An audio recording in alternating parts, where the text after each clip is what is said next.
We've talked about Overwatch secrets and we've talked about the lore of the world, but Overwatch's main draw is its cool characters. Here's 5 surprising Overwatch origins that the game doesn't tell you. Number 1. Jack and Gabriel Super Soldiers. According to a fictional news report on the official Overwatch website, Jack Morrison was once a small-town kid from Indiana who signed up for the US military for what was just supposed to be a brief stint.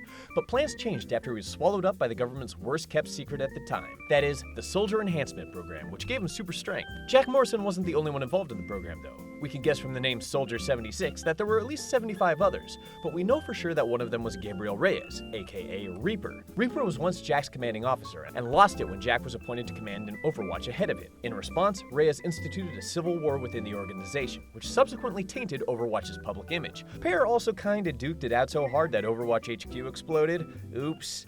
With the world thinking them dead, the two took very different identities. Soldier 76 is a callback to Jack's Captain America days, meanwhile Reaper modeled himself after his first OC from his 8th grade notebook sketches. Number 2, the futuristic Amelia Earhart, Tracer. As a member of Overwatch, one of Lena Tracer Oxton's earliest assignments was to test the experimental new teleportation aircraft called Slipstream.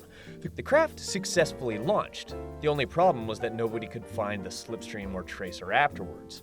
Months later, Tracer reappeared, but only for short bursts of time. Her molecules had suffered a chronal dissociation in her time away, which meant that she couldn't stay in the present for much longer than a few days, or even a few hours.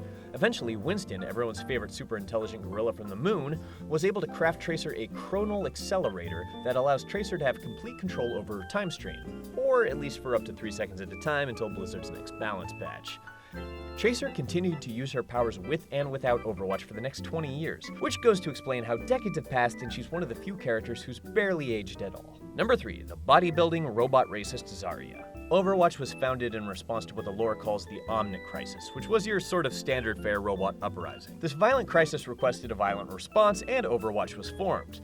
The ragtag crew of colorful heroes was eventually victorious, but there was a lot of collateral damage in the process. This included the whole town that Alexandra Zoria Nova was born in. Though she was but a young girl, she vowed to help her people rise from the ashes. And part of her plan, it would seem, was becoming a world-class bodybuilder.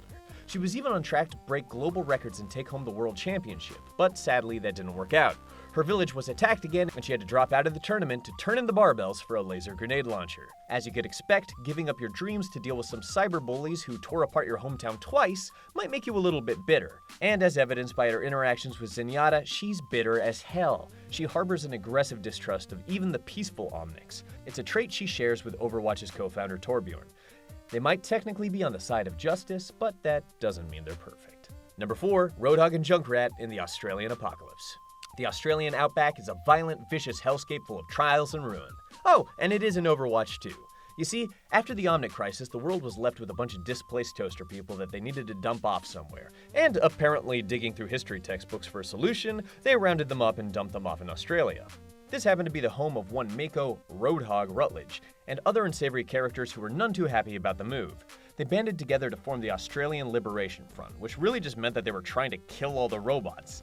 And they kind of succeeded too, detonating the Omnic's fusion reactor and blowing the outback to high hell. The result was a full-on Mad Max nuclear wasteland, where those who survived had to adapt to a hardened, violent, ramshackle society. This is where Roadhog met Junkrat, and the two immediately bonded over being just despicable. And number 5, The Woeful Tale of Widowmaker. Of all the characters in Overwatch, the story of Amélie Lacroix, aka Widowmaker, may be the saddest. That's because when Overwatch was founded, she was quite literally a different person. In her former life, Amélie was married to an Overwatch agent named Gerard, who led operations against the mercenary group Talon. The baddies repeatedly tried to do away with Gerard to no success, so they decided to change up their tactics. They kidnapped Amélie, destroyed her mind, and replaced it with a new, bloodthirsty personality. Amélie was effectively dead, and soon her husband was actually dead. As Widowmaker, Amélie was able to get close to her husband to finish Talon's job. Afterwards, she disappeared, returning to Talon for more mental mutilation. They crammed her brain full of more murder training, slowed her heartbeat to a crawl, turning her skin blue and depriving her of emotion. Overwatch was completely unaware of this transformation, knowing only Amélie to be missing. When Amélie made her blockbuster debut as Widowmaker in the waning days of Overwatch's influence, she quickly snuffed out several Overwatch agents before catching the attention of Overwatch co-founder Anna Amari. Amari got the drop on Widowmaker, but was unable to finish the job when she realized it was Amélie. Amari lost an eye, but luckily she didn't wind up in the ground, and Widowmaker got away. With more characters on the way and new information about the game all the time, we hope to see the reveal of more origin stories yet. Or, like, legitimately, you could just give me a 2-hour documentary about the best character, Ganymede. I mean, look at him. Come on. He's great.